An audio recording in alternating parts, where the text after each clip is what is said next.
Hello, this is your brain on drugs, and this is the punk rock psychiatrist.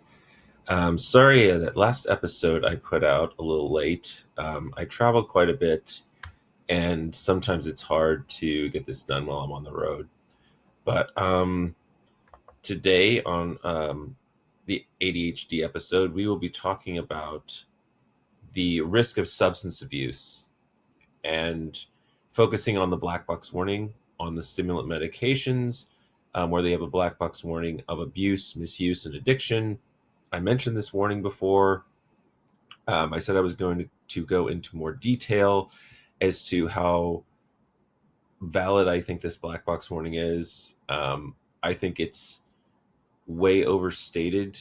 Not sure that it really needs a black box warning, because the risk is actually kind of the opposite direction. You actually have lower risk of substance abuse with stimulant medications. And you're probably thinking, that sounds weird, but that's what we're going to talk about today. And it's not like there's no risk, right? I'm just saying that overall, on average, and we're going to go through several studies. We're going to talk about some statistics. We're going to talk about what to do if it is a concern, when to be concerned.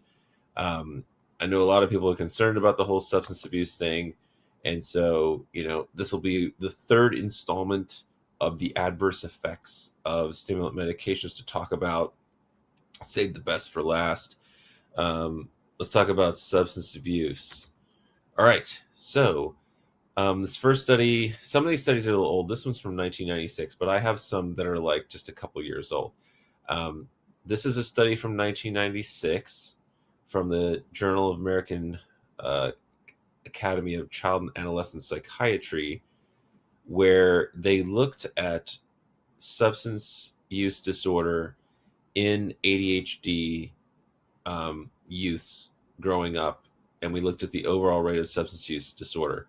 And so this was three groups. We have a group that's the control group. These are people who do not have ADHD, are not taking stimulant medication. So what's their kind of baseline substance use disorder diagnosis? And I've got a little bar graph here I'm looking at, and it looks about like 8% or so. So that would be kind of like the control. We don't have ADHD, we're not taking meds group. 8% going to have substance abuse disorder anyway, right? And then we look at the ADHD groups. Both are higher than the control, but we have a medicated group and an unmedicated group.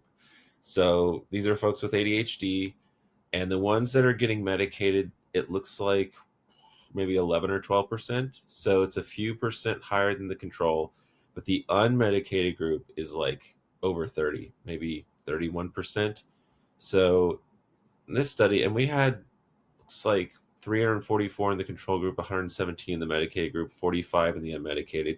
The important piece here is that the p-value is less than 0.001, which means that this is like a highly statistically significant study. Of course, there could always be other design flaws, and that's where we're looking at like lots of different studies today. So big difference. So unmedicated ADHD has a much higher risk than the medicated group, which would suggest that having ADHD that's not controlled actually increases your risk of substance abuse, which makes a lot of sense, right? Because let's think about what are those symptoms of ADHD: impulse control. You're not really thinking before you're doing things. You can't focus, you can't concentrate, you're not doing well, you're failing at things, right? So if you're not doing well, you might turn to drugs to feel better. If you are not able to focus, you might self-medicate with some speed to help you focus. If you are um, having impulse control problems, you might not be able to say no when a drug is offered to you. So to me, it makes a lot of sense. And I think, a lot of people like to demonize these drugs and say, oh, these are amphetamines. And we've already talked about, if you want to hear about like what the drugs are and how they work, listen to earlier episodes. They do not work like they're not methamphetamine. They do not hit as hard. They do not last as short a period of time. They do not have anywhere near the addiction potential. They're lots of different kinds of amphetamines. Wellbutrin, bupropion is a type of amphetamine, right? So like there's lots of amphetamines out there. Phentermine is a type of amphetamine. It's a substituted one. So like you can't just think, oh, this is like meth. It's not meth. Okay. I mean that would be like, saying that, some other drugs that are like abusable, and then like cocaine is it's an SNDRI, a serotonin norepinephrine nephrin dopamine reuptake inhibitor. And so that would be like saying, cocaine is kind of like Cymbalta, duloxetine. It's not, it has a similar mechanism of action, but it's not the same thing. All right. So let's keep going. Got a study here: increased lifetime substance abuse in untreated adults with ADHD. This is a study from 1998. This is a while ago. And when we look at the lifetime rate of substance abuse in referred ADHD adults, 55% risk of lifetime rate of substance abuse, 55% versus 27% in those without ADHD. So, I mean, those are pretty high percentages, but like this is lifetime rate. There are people that abuse substances. That could be something like tobacco, could be chewing tobacco, could be cigarettes, could be alcohol. This is like anything and everything. And this is also 1998. So rates of smoking have gone down. So this 55% does not surprise me, especially we're looking at the ADHD population, which is, not the majority of people. 27% lifetime risk in those without ADHD. So these are untreated adults with ADHD. 55% risk. So they were never treated. Now they're adults. What's the risk that these adults that have ADHD that were not treated might develop a substance abuse disorder? 55% versus the rest of the population, 27%. Massive difference. Here's another one. ADHD symptoms are directly related to higher smoking scores. So what we're looking at here is a bar graph, and on the x-axis we have the degree of ADHD symptoms. So like on the far left, it's like 0 to 2.5 symptoms of ADHD, and on the far right, you've got like 15.5 to 18. So as we move across the x axis, we have more and more symptoms of ADHD. So this is someone with, on the left side, I mean, this person doesn't even have ADHD. They've got 0 to 2 symptoms, right? And on the far side, you've got someone with severe ADHD, right? And then everything in between. And then on the y-axis, it's what is their, like, it's actually something called the Fangerstrom Tolerance Questionnaire, but this is like basically looking at their rate of smoking. And as the ADHD symptoms increase, every bar to the right is going up. So the more ADHD symptoms someone has, the higher risk there is of smoking. And I have a p-value on this one, once again, 0.001, which is statistically significant. So having ADHD translates into higher risk of smoking. In the US, not a lot of people smoking now, but vaping rates are pretty high. And we'll talk about that probably in a long time from now. We'll talk about smoking and vaping. Here is another, I've got several studies. This is looking at long-term studies of ADHD, stimulant treated versus untreated, and subsequent substance use disorders. This big one at the top, Quinn et al. From 2017, it's a little more recent, was a study done in the US. I don't know how they have an N of 146 million. I don't know where they're getting their data from. I don't know any study in the United States that has 146 million patients. And almost 3 million with ADHD. How do they get all this data? I'm not real sure, but they're looking at folks 15 to 42, and what they're showing is that those that had a stimulant treated ADHD versus untreated had a decreased risk of substance use disorders. It doesn't say how much, just decreased risk. Um, in my opinion, does it really matter as long as it's not increased, right? Because that's what we're worried about, an increased risk of substance use disorder. A treated ADHD has a lower risk. Hey, that's great. I've got a study on here from Sweden, um, and it was a little different because it only looked at people around 15 years old, and it didn't see any difference. And then there's this another study from Sweden that showed a decreased risk, but it looked at like that 8 to 46 year group, so like similar to the one at the top. And then here's one from Denmark, looked at 11 to 20-year-olds, and it also showed a decreased risk with stimulant use. All right. Next study. This is early ADHD treatment reduces marijuana use.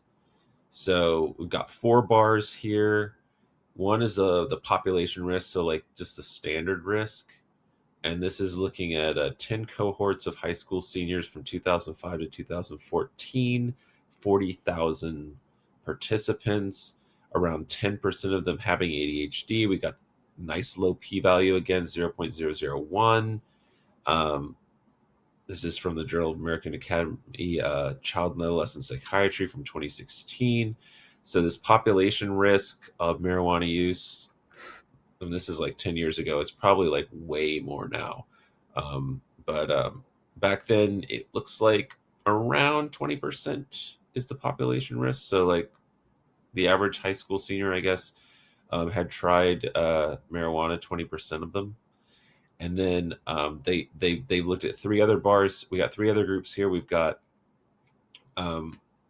folks with ADHD, and then there's a bar for those that started their stimulant treatment prior to age 9, one that started their stimulant use between 10 to 14, and one that did not start their stimulant use until after 15.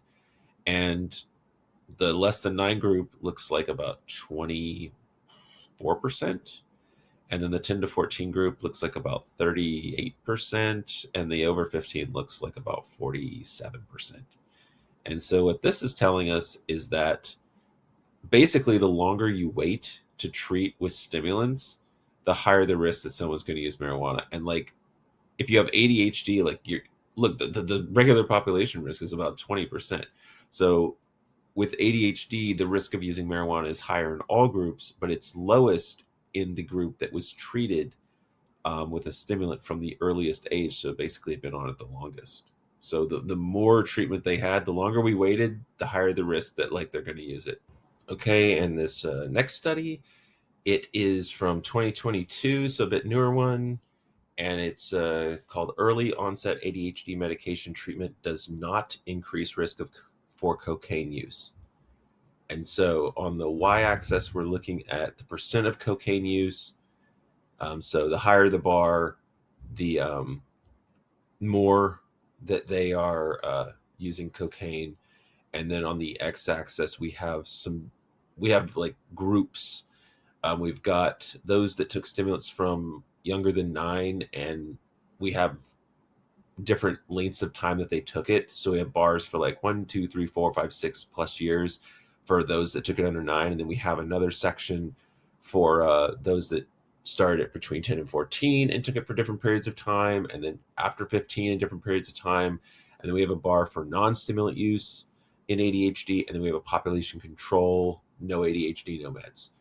And the kind of the control one, around 2% use of cocaine. The non-stimulant one was around 6%. So I think if we're worried that stimulants are increasing our risk of substance abuse, such as cocaine,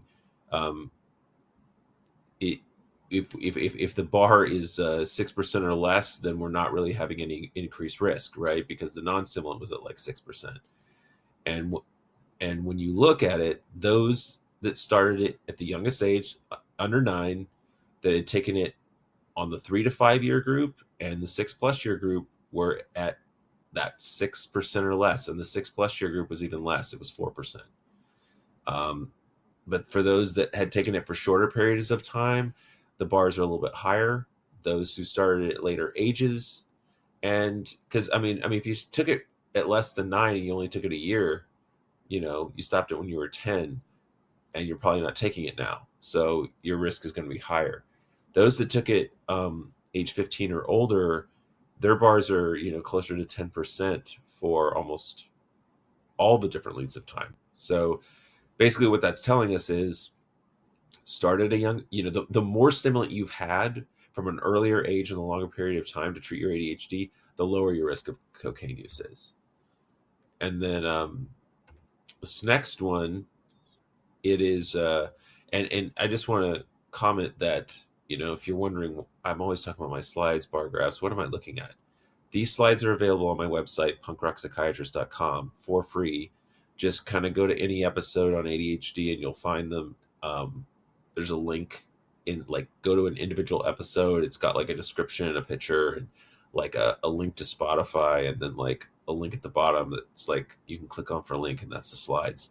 I need to update the file that I have on my website because it's not the it's been changed since I last put it up there. I don't put it up there every single time I make a change.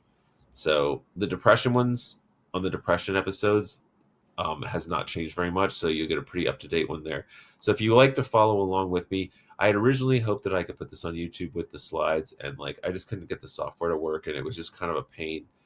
So if you like to follow along with what I'm saying with the slides and look at the bar graphs yourself, you can pull those open, or you can look at them later. You can store them, you can keep them, you can share them. Feel free. This is free information.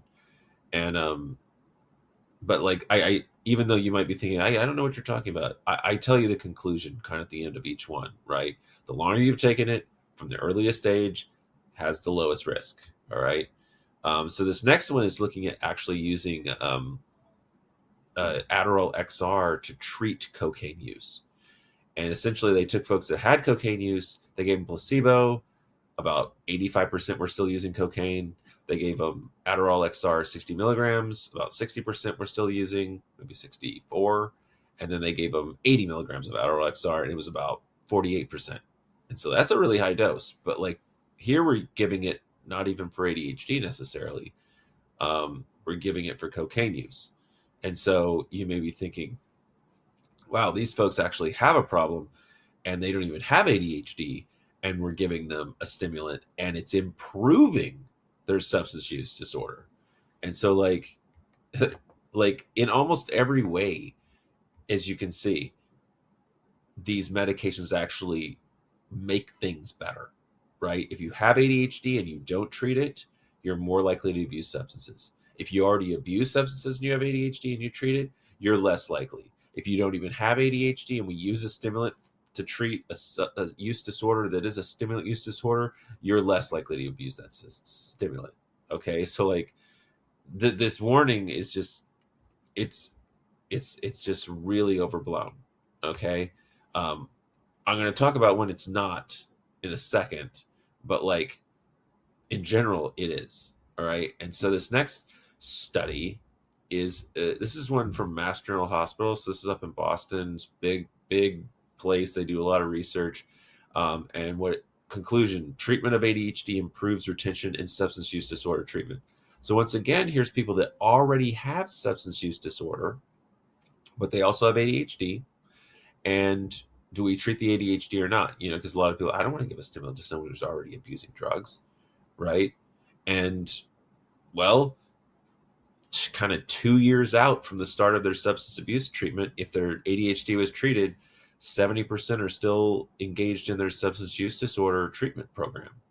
And those that did not get their ADHD treated, about only 30% are still in there.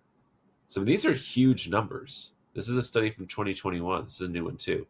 So like this is huge numbers. In every direction, we're seeing improvements when they took the stimulant. This next one, okay, this next one's gonna kind of talk to who's abusing it, right? So I've got like this bar graph again. X-axis is the age of the person. The Y-axis is the percent of that population in that age that are misusing the stimulant they're being prescribed. The kind of average at this moment is 2%. So 2% of people right now, no matter their age, on average, are misusing their stimulant. If you are under 15 or over 35, it's less than 2%. And if you're between 15 and 35, it's more than 2%. And at 21, it goes as high as 10%. That's still not that many. Even in the group that is the most likely to be misusing their stimulant, it's still only 10%. And this is the and the statistic is, have you misused it in the past year that it was prescribed to you? So this is not people that are buying it off people. This is not people that stole it from their friends. This is, I was prescribed the substance. Did I misuse it in the past year? Okay. And I'm 21 years old. 10% of us did. That might be the only did it once. It doesn't mean that you're doing it on a regular basis. And what is misuse? Misuse could be, you're not taking it. You were supposed to be taking it. You're selling it. You're taking more than you were supposed to. Maybe only one pill more. Maybe, you know, basically misusing is you're not using it as prescribed. It doesn't mean that you're even abusing it. It could be that you're like not taking it and you're saying you're taking it. So, and then the kind of lifetime risk that anyone will misuse is 10%. So 10% of people will misuse at some point. That's not a very high number. And that doesn't mean that they're doing it all the time. Okay, so people do misuse it, but the numbers are pretty low. And I mean, I can imagine, are these people telling the truth? Are the numbers actually a little bit higher? It'd be hard to know. Okay, but this is actually from the SAMHSA, which is like the big organization that looks at substance abuse, the Center for Behavioral Health Statistics and Quality, National Survey on the Drug Use and Health 2015. This is like a government agency. All right. Let's look more into what misuse of stimulants looks like. All right. So here's a study. Looks like several studies. But we've got like kind of a meta-analysis where they looked at 120 studies on this. They're mostly just looking at college students. And remember, that's the age that are the most likely to be the ones that are misusing it. That, close to 21 age group. 80% of the studies were just looking at that age group. And they found a 10 to 20% prevalence of non-medical use of stimulants. So basically using them not as prescribed. And 65 to 85% of stimulants were diverted from friends. So the people that are misusing it, this 10 to 20%, 65 to 85% of them were not prescribed the substance from a doctor. So if you're the doctor and you're like, I don't know if I should prescribe this person, you should worry more about that person giving it to somebody else than misusing it themselves. Basically is what that's saying. Because 65 to 80% of the people that are abusing it, they got it from someone else. And that other person probably got it prescribed to them or stole it from somebody or bought it off the street or who knows how it got there. So the vast majority are not scamming doctors. And also it's they're most, let's see what they're actually using it for. So those that are misusing it, we've got a study here from 2020 from American Journal of Addictions that looked at 100 people, and it was like, and you can answer more than one of these questions, right? You didn't have to pick one. You just selected all the ones that applied to you. Why are people misusing the stimulants? And we'll go in order of like the most likely answer to the least. 79% are misusing it to help them concentrate or focus better. So essentially, a lot of these people that are misusing them, most of them are getting them from friends. They're just using it to treat ADHD, right? These are people that have ADHD. They maybe can't afford to go to the doctor. They don't know how to go to the doctor. Their doctor won't give it to them. No one thinks they have it. 79% of them are taking, and maybe some of them don't have ADHD, but they're still using it to treat symptoms that they say is ADHD. So they're not taking it to get high. 79% to help them concentrate and focus better. 62% to stay awake. So, these are people that That maybe they didn't get enough sleep. They stayed out all night. They were partying. They want to go to class, take a test, help them stay awake. Or maybe to help them, a lot of people take it to stay up at night to study because they procrastinated all semester. They have not been studying and they have a lot of material and they need to stay up for 24 hours to study it all to pass the test. Unfortunately, this is a terrible technique. It's not that it doesn't work, it's that after you take the test, you lose it all. And what was the point of learning if you were just going to lose it all? Like, there, it's like you just want the degree, you don't actually want to get the education. And so that's not great, but these are some reasons. Use it to stay awake. 56% are using it to reduce distraction. So that sounds like another ADHD symptom. 48% to get more energy. So some people that need more energy have ADHD, and that's why they don't have more energy. Some people just don't have as much as they want, and they feel like this gives them energy. 48%. Okay. A 42% to experiment, see what it's like. They've heard of it. Other people are using it. This is something that, people experiment with marijuana, cigarettes, alcohol. Maybe they don't really want to do it, but they're just curious. Other people are using it, and they want to know what it feels like. So 42% said that they used it for that reason. All right. So 22% to have a good time with my friends. So that would be, this would be more of an abuse than these other ones we've talked about. So and we're at a lower percent. So only 22% of people said that they use it to have a good time with their friends, 21% to feel good or get high. So those are probably the answers you want to see the least, right? And we're looking at 21 to 22% of people that are misusing it said that they were misusing it for that reason, maybe amongst other reasons, but that was included as a reason. So these same folks may have been using it to concentrate or focus better, but also wanted to have a good time with their friends. They're like both. So maybe they're using it for a good purpose, but they were also hoping to get high off of it. And maybe they took a little too much. And then the last one, 12% to get through the day. 12% said just to get through the day. That sounds like to stay awake, to have energy, but I don't know, just a different way to think about it. So I think when we look at this, what we see is most of the people that are misusing it are misusing it for, reasons that are not that scary. They're treating symptoms of ADHD.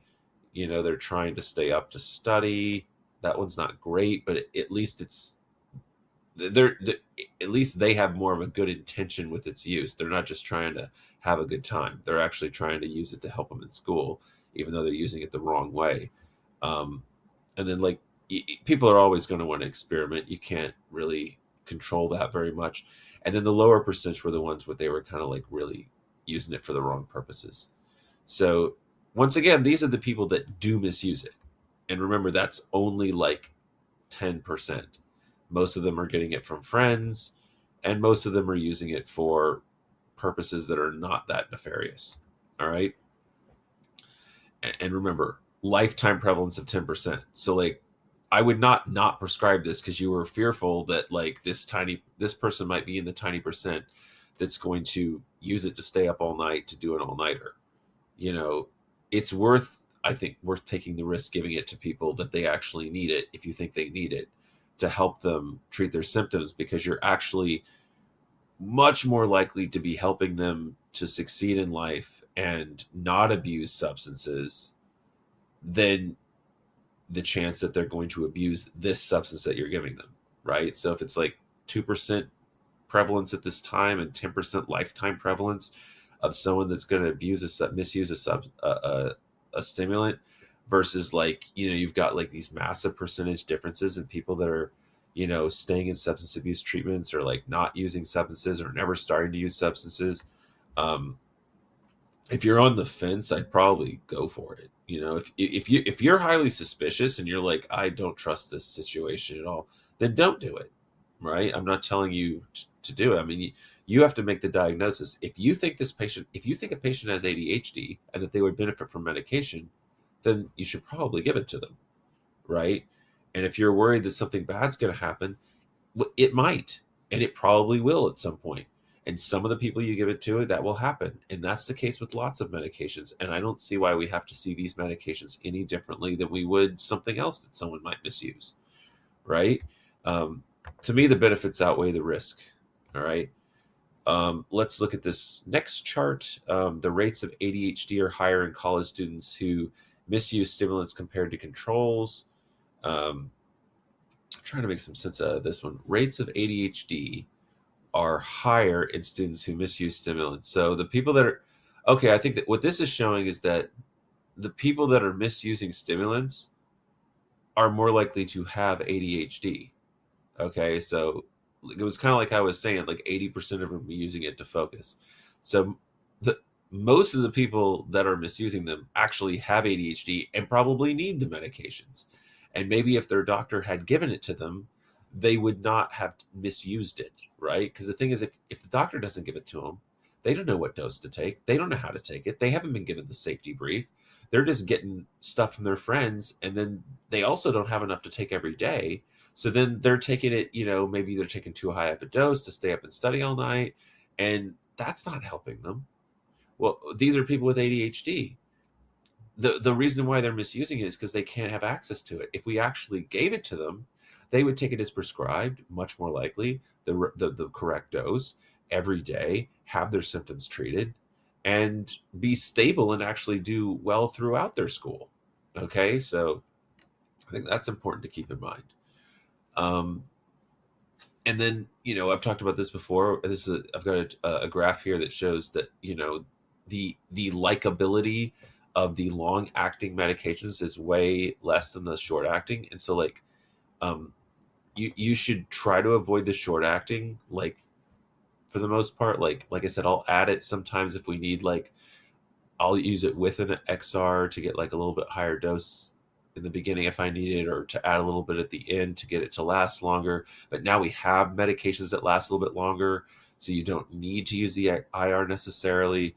So the IR gives a little bit more of a boost. And so I think if you use the extended release more, you're going to have less problem with people abusing. And but at the same time, there is a place for the IR. I wouldn't say, well, I'm never doing IR because it's more likely to be abused. No, it's just you don't want to give it to most people, but if it's clinically indicated, you should. Um, all right, and then I've got a study here. This is from 2022. It's called "The Impact of Pharmacotherapy of Childhood Onset Psychiatric Disorders on the Development of Substance Use Disorders." Journal of Child and Adolescent Psychopharmacology from 2022. This is a meta-analysis of 21 studies examining the impact of pharmacotherapy and later development of substance use disorder in those that have ADHD.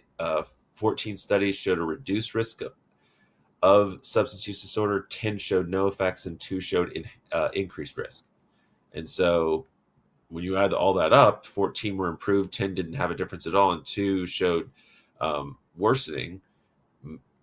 The average here is that it helps reduce the risk of substance use disorder. All right. Um, the studies reported that earlier, and we see the same trend here, what we talked about before. Earlier onset, so taking the meds at an earlier age to treat the symptoms, and longer duration of treatment was associated with the largest risk reduction.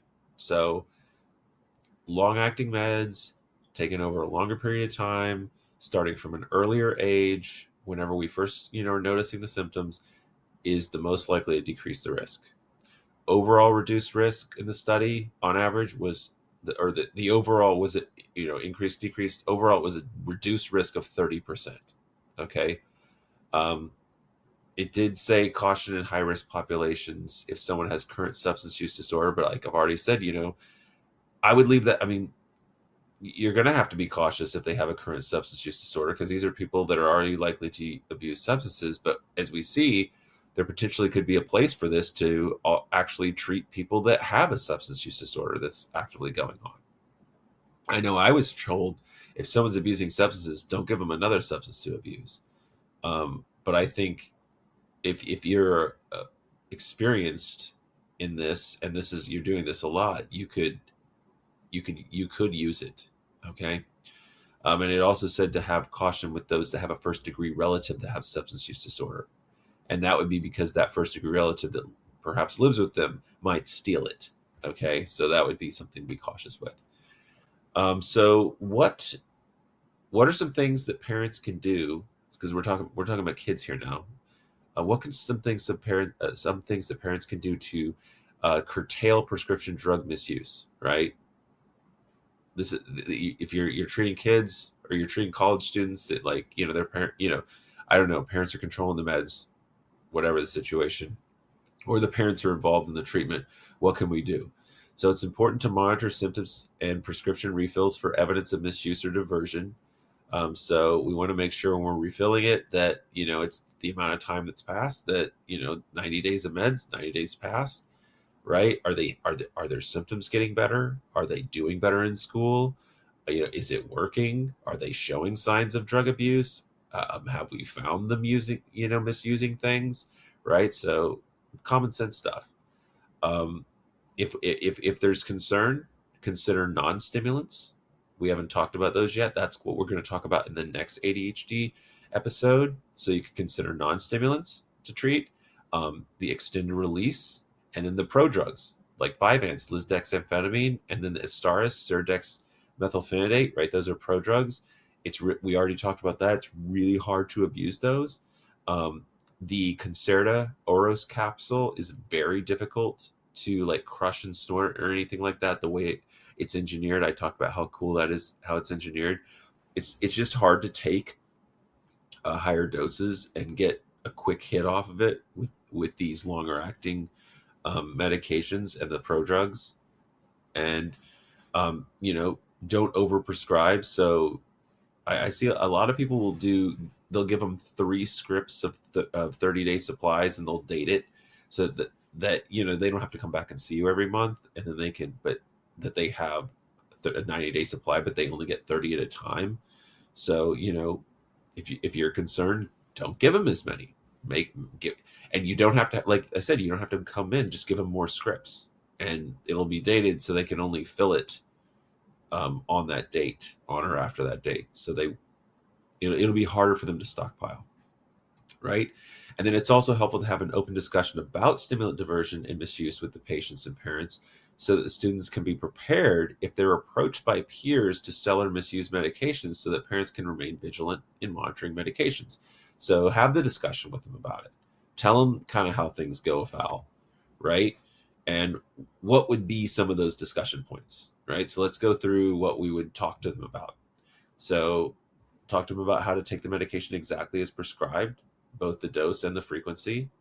Have them let the clinician, if the medication doesn't seem to be working. Tell them to avoid alcohol, tobacco, marijuana, and other illicit substances, as they may interact with the stimulants or exacerbate attention problems.